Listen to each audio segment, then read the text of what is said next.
ആകാശവാണി പ്രത്യേക വാർത്താ ബുള്ളറ്റിൻ വായിക്കുന്നത് അനിൽകുമാർ. ബാബറി കേസിൽ മുൻ ഉപപ്രധാനമന്ത്രി എൽ.കെ. അദ്വാനി ഉൾപ്പെടെ 32 കുറ്റാരോപിതരെയും ലക്നൌവിലെ പ്രത്യേക സിബിഐ കോടതി കുറ്റവിമുക്തരാക്കി.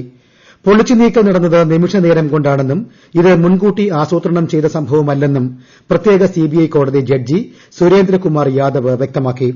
സിബിഐ ഉന്നയിച്ച ആരോപണങ്ങൾ തെളിയിക്കാൻ മതിയായ രേഖകളില്ലെന്നും അദ്ദേഹം പറഞ്ഞു. പൊളിച്ചുമാറ്റിയത് സാമൂഹ്യ വിരുദ്ധർ ആണെന്നും അത്തരം വ്യക്തികളും പ്രതികളും തമ്മിൽ ബന്ധമില്ലെന്നും കോടതി നിരീക്ഷിച്ചു. കോടതി വിധി രാജ്യരക്ഷാമന്ത്രി രാജ്നാഥ് സിംഗ് സ്വാഗതം ചെയ്തു. ഒരിക്കലും നീതി നിഷേധിക്കാനാവില്ലെന്ന് വിധി തെളിയിച്ചതായി അദ്ദേഹം ട്വീറ്റ് ചെയ്തു. പ്രത്യേക കോടതി വിധി എൽ.കെ. അദ്വാനിയും മുരളി മനോഹർ ജോഷിയും സ്വാഗതം ചെയ്തു. കാർഷിക പരിഷ്കാരങ്ങൾ കർഷകരുടെ നിർണായക മുന്നേറ്റമെന്ന് കേന്ദ്രമന്ത്രി പീയൂഷ് ഗോയൽ. പുതിയ ലോകക്രമം ആത്മനിർഭർ ഭാരത് എന്ന വിഷയത്തിൽ federation of Telangana chamber of commerce and industry സംഘടിപ്പിച്ച പരിപാടിയെ അഭിസംബോധന ചെയ്യുകയായിരുന്നു അദ്ദേഹം. പുതിയ പരിഷ്കാരങ്ങൾ ഇന്ത്യയുടെ കാർഷിക ചരിത്രഗതി തന്നെ മാറ്റിമറിക്കും. നമ്മുടെ കർഷകരുടെ ഉൽപാദനക്ഷമതയും വരുമാനവും വർദ്ധിപ്പിക്കും. കർഷകർക്ക് വിപണിയിൽ താങ്ങുവിലയിൽ വിൽക്കാനുള്ള സൌകര്യം തുടരുമെന്നും അദ്ദേഹം കൂട്ടിച്ചേർത്തു. സംസ്ഥാനത്ത് ഇന്ന് പ്രതിദിന രോഗബാധിതരുടെ എണ്ണം 8000 കടന്നു. വിശദാംശങ്ങളുമായി ലക്ഷ്മി മോഹൻ.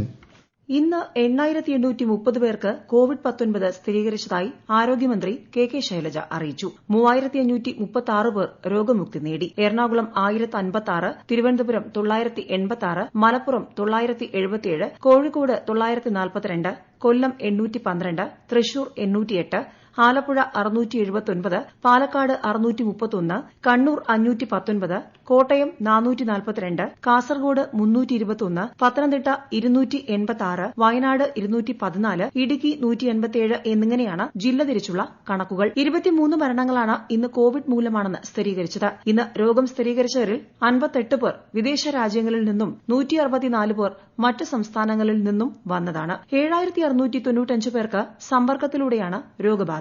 784 പേരുടെ സമ്പർക്ക ഉറവിടം വ്യക്തമല്ല. ഇന്ന് 123 ആരോഗ്യ പ്രവർത്തകർക്കാണ് സമ്പർക്കത്തിലൂടെ രോഗം ബാധിച്ചത്. ഇന്ന് പുതുതായി 15 ഹോട്ട്സ്പോട്ടുകളാണ് ഉള്ളത്. 15 പ്രദേശങ്ങളെ ഹോട്ട്സ്പോട്ടിൽ നിന്നും ഒഴിവാക്കിയിട്ടുണ്ട്. News desk Akashvani. ഇന്ന് 15 പുതിയ ഹോട്ട്സ്പോട്ടുകളാണുള്ളത്. തൃശൂർ ജില്ലയിലെ ചാവക്കാട് വാർഡ് 5, 6, 22, 23, കൊടശ്ശേരി 17, മുല്ലശ്ശേരി 2, കോലാഴി 11, കടങ്ങോട് 7, കൊണ്ടാഴി 7, ഇടുക്കി ജില്ലയിലെ ഏലപ്പാറ സബ് വാർഡ് 13, ഉടുമ്പൻചോല 4, 13, പത്തനംതിട്ട ജില്ലയിലെ കവിയൂർ വാർഡ് 8, കല്ലൂപ്പാറ 12, കൊല്ലം ജില്ലയിലെ നെടുമ്പന 13, കോഴിക്കോട് ജില്ലയിലെ തിരുവമ്പാടി 1, 2, 3, വയനാട് ജില്ലയിലെ തവിഞ്ഞാൽ വാർഡ് 7, 11, എറണാകുളം ജില്ലയിലെ കുന്നുകര വാർഡ് 14, കാസർഗോഡ് ജില്ലയിലെ കുമ്പടാജെ 1 എന്നിവയാണ് പുതിയ ഹോട്ട്സ്പോട്ടുകൾ. 15 പ്രദേശങ്ങളെ ഹോട്ട്സ്പോട്ടിൽ നിന്നും ഒഴിവാക്കിയിട്ടുണ്ട്. ഇതോടെ നിലവിൽ 660 ഹോട്ട്സ്പോട്ടുകളാണ് ഉള്ളത്. എറണാകുളത്ത് ഇന്നാദ്യമായി പ്രതിദിന രോഗികളുടെ കണക്ക് 1000 കടന്നു.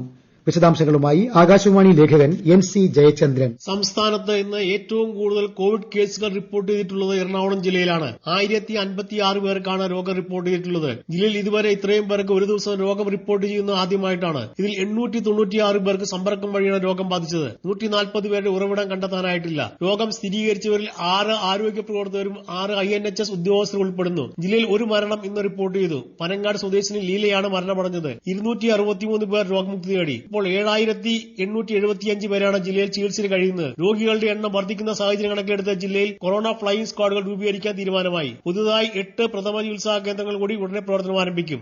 ലോക്ഡൌൺ നിയന്ത്രണങ്ങൾ ലംഘിച്ചതിന് സംസ്ഥാനത്ത് ഇന്ന് 1912 പേർക്കെതിരെ കേസെടുത്തു. 573 പേർ അറസ്റ്റിലായി. 50 വാഹനങ്ങളും പിടിച്ചെടുത്തു. മാസ്ക് ധരിക്കാത്ത 7210 സംഭവങ്ങളാണ് സംസ്ഥാനത്ത് ഇന്ന് റിപ്പോർട്ട് ചെയ്തത്. ക്വാറന്റൈൻ ലംഘിച്ചതിന് 9 കേസുകളും രജിസ്റ്റർ ചെയ്തു. കോവിഡ് വ്യാപനം വർദ്ധിച്ചുവരുന്ന സാഹചര്യത്തിൽ ആലപ്പുഴ ജില്ലയിൽ കൂടുതൽ ജാഗ്രത ആവശ്യമാണെന്ന് ഭക്ഷ്യ സിവിൽ സപ്ലൈസ് മന്ത്രി പി. തിലോത്തമൻ പറഞ്ഞു. കരുതാം ആലപ്പുഴയെ എന്ന കോവിഡ് പ്രതിരോധ തീവ്രയജ്ഞ പരിപാടിയുമായി ബന്ധപ്പെട്ട് ഓൺലൈനായി നടന്ന ജനപ്രതിനിധികളുടെ യോഗത്തിൽ സംസാരിക്കുകയായിരുന്നു മന്ത്രി.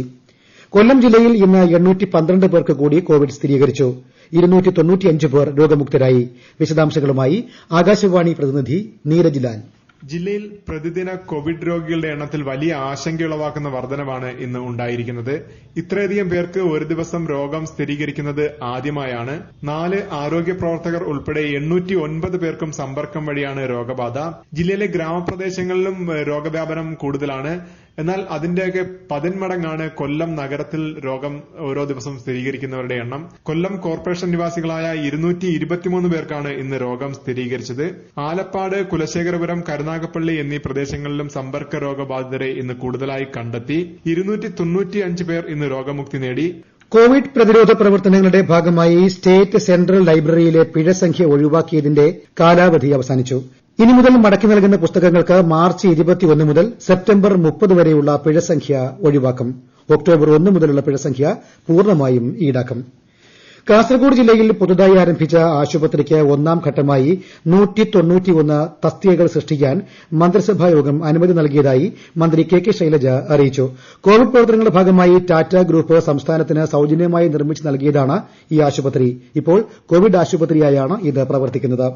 രാജ്യം ഏറ്റവും ഉയർന്ന പ്രതിദിന കോവിഡ് രോഗമുക്തി നിരക്ക് കൈവരിച്ചതായി കേന്ദ്ര ആരോഗ്യ മന്ത്രാലയം. പ്രതിദിന രോഗമുക്തി നേടിയവരുടെ ശരാശരി 90,000-ലെത്തിയതായി മന്ത്രാലയം ട്വിറ്ററിൽ അറിയിച്ചു. കോവിഡ് പശ്ചാത്തലത്തിൽ രാജ്യത്ത് അൺലോക്ക് 4ാം ഘട്ടം ഇന്ന് അവസാനിക്കും. നാളെ ആരംഭിക്കുന്ന 5ാം ഘട്ടത്തിൽ കൂടുതൽ ഇളവുകളോടെയുള്ള മാർഗ്ഗനിർദ്ദേശങ്ങൾ കേന്ദ്ര സർക്കാർ പ്രഖ്യാപിച്ചേക്കുമെന്നാണ് സൂചന.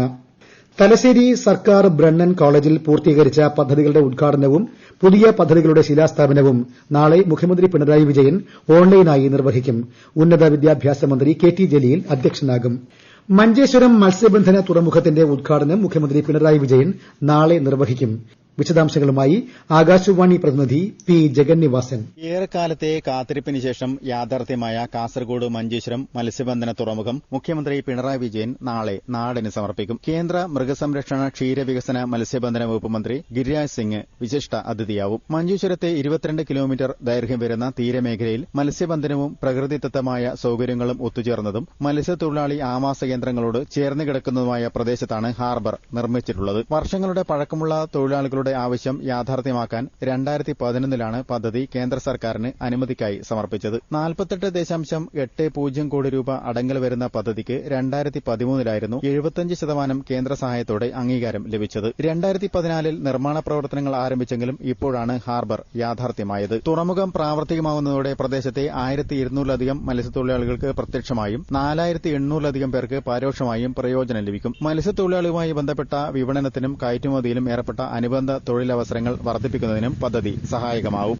കൊയിലാണ്ടി മത്സ്യബന്ധന തുറമുഖത്തിന്റെ ഉദ്ഘാടനവും മുഖ്യമന്ത്രി പിണറായി വിജയൻ നാളെ ഓൺലൈനായി നിർവഹിക്കും.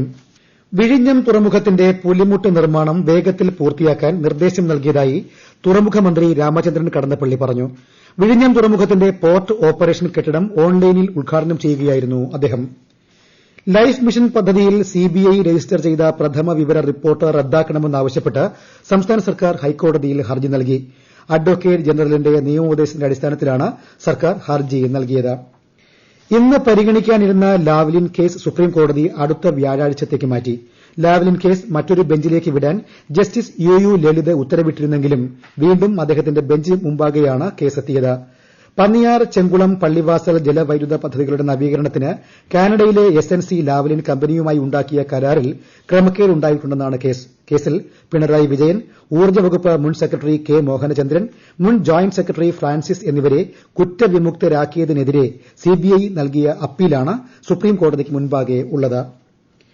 തിരുവനന്തപുരം സ്വർണ്ണക്കടത്ത് കേസിൽ പ്രതിയായ സന്ദീപ് നായർ മാപ്പുസാക്ഷിയാകാൻ സന്നദ്ധത അറിയിച്ചു. ഇത് സംബന്ധിച്ച് കുറ്റസമ്മതം നടത്താമെന്ന് സന്ദീപ് നായർ NIA കോടതിയെ അറിയിച്ചു. സന്ദീപ് നായരുടെ രഹസ്യമൊഴിയെടുക്കാൻ NIA കോടതി ഉത്തരവിട്ടു. ആധാരങ്ങളുടെ അണ്ടർ വാല്യുവേഷൻ, ചാരിറ്റബിൾ സൊസൈറ്റികളുടെ കുടിശ്ശിക ഫയലിംഗ് എന്നിവയുടെ ഒറ്റത്തവണ തീർപ്പാക്കൽ മാർച്ച് 31 വരെ നീട്ടിയതായി മന്ത്രി ജി സുധാകരൻ. ആധാരങ്ങൾ വില കുറച്ചു കാണിച്ച് രജിസ്റ്റർ ചെയ്തതിനെ തുടർന്ന് അണ്ടർ വാല്യുവേഷൻ നടപടികൾ സ്വീകരിച്ച കേസുകളിൽ തുക അടയ്ക്കാനുള്ള ഒറ്റത്തവണ തീർപ്പാക്കൽ പദ്ധതിയുടെ കാലാവധി ഇന്നുവരെയായിരുന്നു.